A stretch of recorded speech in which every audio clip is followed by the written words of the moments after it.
Ladies and gentlemen, welcome back to Planet Tyro. I'm your host, Donald Wunder, and I'm going to do a discussion for a very, very long overdue graphic novel that I said I was going to do, but you know what? Now's the right time for me to do it. I'm going to be talking about a book called Whatever Happened to the Man of Tomorrow. Now, Superman goes by, the Man of Tomorrow. He's called it that Man of Steel, Man of Tomorrow. He's got so many aliases. But this was a very special book in the Superman mythos because this is actually meant to be one of the greatest Superman stories ever told. Now, the reason why I want to talk about this book right now is I just saw Batman vs. Superman, Dawn of Justice. And as you guys know, if you checked out the podcast, I pretty much hated it. And I hated it because one of the worst elements that was handled was Superman. He was just not dealt with at all in that movie. And it's meant to be part Man of Steel sequel, but in that movie, Superman doesn't do anything. Zack Snyder, the writers, did nothing with him. And people are they're bad-mouthing Superman. And you could say that, that's not even a comic book. That shouldn't really affect the fans' perception. But the masses see Superman in live action whenever he's out. So now Superman's got a very bad rap.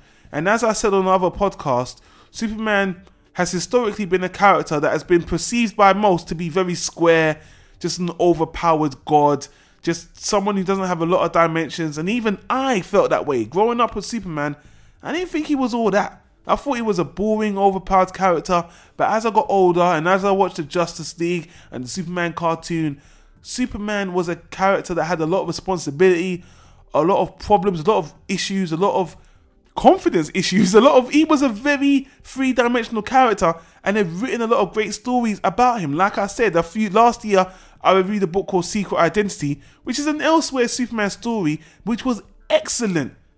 Red Sun, All-Star Superman, these stories are excellent, and I just think in the right hands, Superman can be done pretty well. So anyway, let me get on with this book, this graphic novel, Whatever Happened to the Man of Tomorrow, and I actually got the special edition of this book. The special edition of this book is not only this story, but two other stories. Another Superman vs. Swamp Thing crossover, which I didn't really care for, but another Superman story, which was The Man Who Has Everything, which is, again, another great Superman story. I'll talk about that at the end, because it's not really relevant. It's a different story anyway. But this story here, Whatever Happened to the Man of Tomorrow, was written by Alan Moore. I'm sure he was the writer of Watchmen and The Killing Joke, another two of the greatest superhero comic book stories of all time. And this story right here has been known to have inspired so many future storylines for Superman and other comic book heroes, and I can see that. But guys, I'm going to come straight out of the gate, and do not kill me from what I'm about to say. I did not love this book, and I can tell you why.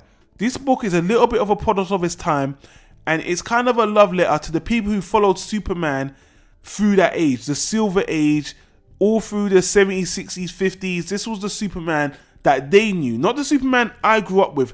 And as a result, this Superman is a bit different. He even says stuff like, oh, golly, Lois, and he's fighting enemies they don't even use nowadays. Like Kryptonite Man, they don't use someone like him nowadays. So the art is good. But again, a lot of the character designs are very similar. Even the villains look like the same kind of character. I'm being very critical, but I'm just coming from the perspective of someone who reads comics today, back then. But the story itself still holds up, and I really do think it's a good story. Just a bit dated and targeted towards the older fans, but saying that, you can appreciate the story today. And without getting into spoilers, the story starts with Lois Lane way after, I don't even think she's working at the Daily Planet anymore, and someone at the Daily Planet is interviewing her because she's retired, she's married to some other guy, and they're doing a piece on Superman because Superman is I think he just disappeared or he died or whatever, and they're going to talk to Lois Lane. They interview Lois Lane about, you know what, we want you to talk about the last days of Superman because you were there, you witnessed it, and you never really gone into detail. So the book is a retrospective on the last days of Superman, which again leads to the title, Whatever Happened to the Man of Tomorrow. So when the story starts, Lois Lane is talking about Superman in his last days and how a lot of these enemies, a lot of his old foes came back different, more menacing, killing people. Lex Luthor, Bizarro, like I said, Kryptonite Man. I've never really got into that guy, and some other supervillains from the future. And it's just how Superman dealt with them and how it ended and how that was the end of Superman. And again, I don't want to get into spoilers, but the story, it still holds up, you know. And it's a short story. It's not very long. Actually, I thought it was going to be a much longer story. I think it was a 2-issue comic that I read in about an hour and a half. And I was being slow. I was just enjoying the visuals. And, you know, like I said, I saw a reprint, a remastered, redrawn version. It was really good, really colourful. Like I said, the character designs are very similar. There's not a lot of differentiation between the characters. Even the bad guys look very similar. But that was the style in that day. And I found it cute. It was very retro, you know, I liked it. But the story, it rang true with me. And at the end of the story, without spoiling it, Superman came to this really good crossing point where I can see why the story was so poignant. Like, I really do want to give... It's such an old book, I should spoil it. I'm not going to, because I do want you guys to check it out. It's so short, and I can see why this story has resonated for so many years. Because Superman had to face something that was dealt with really well, and there was consequences. And the story has a very good last panel ending, which yeah, I see what you did there. And I could see why comics had a very recycled formula, you know, where superheroes would die and they would come back. But this story was a final story. And I think that's very poignant. And if this was Superman's last story, it would have been a great ending. I thought it was actually really fantastic. To be honest with you, I know I was a fan of the Superman animated series in the 90s. They could have used this ending to end the 90s series. But obviously, Bruce Timm went on to make Justice League and Justice League Unlimited, so it wouldn't have fit. But this was a good ending. Now, in saying that, I think All-Star Superman is superior to this. But then, to be fair, this story here inspired All-Star Superman. I've seen it. So many people have said this story inspired future ones. So if I was reading this back at the time, I think this would have been one of my favorite stories, because it did something no one had done on this level before, with one of the most, or not the most, iconic superhero of all time. And it had a lot of heart to it.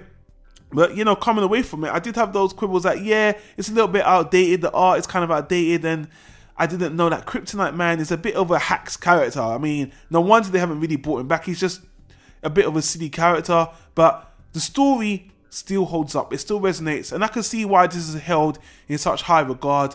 But to be fair, I can see it's a product of its time. So, guys, don't hate me. Really don't hate me. I just think that people have improved upon the story. And, you know, I could see that. I could totally see that. And I have to appreciate that. And I would still give this story a solid B. I just think, you know, it's worn over bits here and there. But some bits of the story is still kind of timeless. And it still deserves its place. For me to, and I'm very critical. You guys know how much of a critical bastard I am. But I can still appreciate what works with this story. And that is 75% of it. But the other 25%... it's just a lot of nostalgia, a lot of you had to be there at the time. And even me, I'm a 30-ish year old guy, and there's stuff I like now that some new fans don't like. So it's one of those things, it's kind of generational. Like, I like classic Superman, but the Superman they've got out now, people might love that Man of Steel, this killer Superman. You know, it's all generational, and, you know, it's just my perspective, guys. I know people expected me to love it because it's the greatest. I think it was really good. I just don't think it was the greatest. On top of that, like I said, I had the special edition which tied 2 other stories. The Swamp Thing versus Superman tie-in, I didn't really like that. But another story, The Man Who Has Everything, wow. This is one of the greatest stories. This story is so beautiful. To be honest with you, I kind of like this story even a little bit more than Whatever Happened to the Man of Tomorrow. But I like this in the Justice League cartoon, because in the Justice League cartoon, there's a bit of a twist to this actual story, and I know I'm not meant to be focusing on this, but when you read the comic, you can see Superman is kind of being tricked in this story. I don't want to give too much spoilers, but when you watch it in the cartoon, you don't see it that way until the end. But when you read the comic, you see he's being tricked. It's a very emotional story, and man, Alan Moore obviously is a fantastic writer. These 2 are great stories. I actually liked The Man Who Has Everything a little bit more. I think it's a very heart-wrenching story for Superman. And these are stories that just show Superman as a 3-dimensional character. But the comic is great. I'm glad I own it. It's very, very, very short, guys. I would still say check it out. And speaking of inspiration, this book actually inspired Neil Gaiman, the very prolific, famous writer, comic book writer, fantasy book writer as well, to write the Batman alternative to this story called Whatever Happens to the Caped Crusader, which you can actually check out on YouTube by clicking on the top right hand corner of the annotation here. The Comic Historian did a discussion about it. You guys should check it out. I mean, a lot of the comic industry allows these guys to do the comics for you in audio form. So click on that video. It's very short. I think it's like 10 minutes. That's a great short story too. So like I said, I've got to tip my hat off and give respect where respect is due, because this book inspired so many other stories. And the Batman, Whatever Happens to the Caped Crusader one, was made in 2009. Very good as well. I'm not going to review it. It's another really good story, very updated. It's another very good Enter Batman as well. So man, what can I say about the book? Solid B. Both of them. And that's basically it, guys. So be fair in the comment section down below. Leave a comment in the comment section down below, because I know a lot of people are going to hate me for being so critical. But again, I'm just taking this from the perspective of someone in 2016 checking out a book that's, what, nearly 30, 40 years old. But yeah, you know what? This was another good story just to show you Superman can be written with a lot of pathos, with a lot of depth. And these live action guys, they don't know what the fuck they're doing. DC, Warner Brothers, get your head out of the arse. You really have left you really have left Superman looking like an idiot with the masses. And that really disappointed me, you know, with that movie. And that's why I wanted to finally read this book and just wipe the taste of that movie out of my mouth with another good Superman story. Let me leave it at that, guys. So again, leave a comment down below. I'm slurring my words, and share your thoughts on this book or whatever book, or what's your favorite Superman story. Let me know. Leave a comment in the comment section down below. Superman, Batman, whatever you're a fan of, let us know.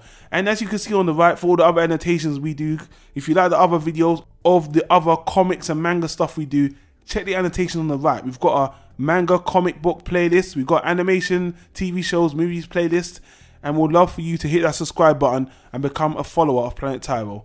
But guys, thanks for watching. Thanks for your support. Thanks for the Reddit guys who urged me to check out this book. I love you guys at the Superman Reddit. Thanks for this one.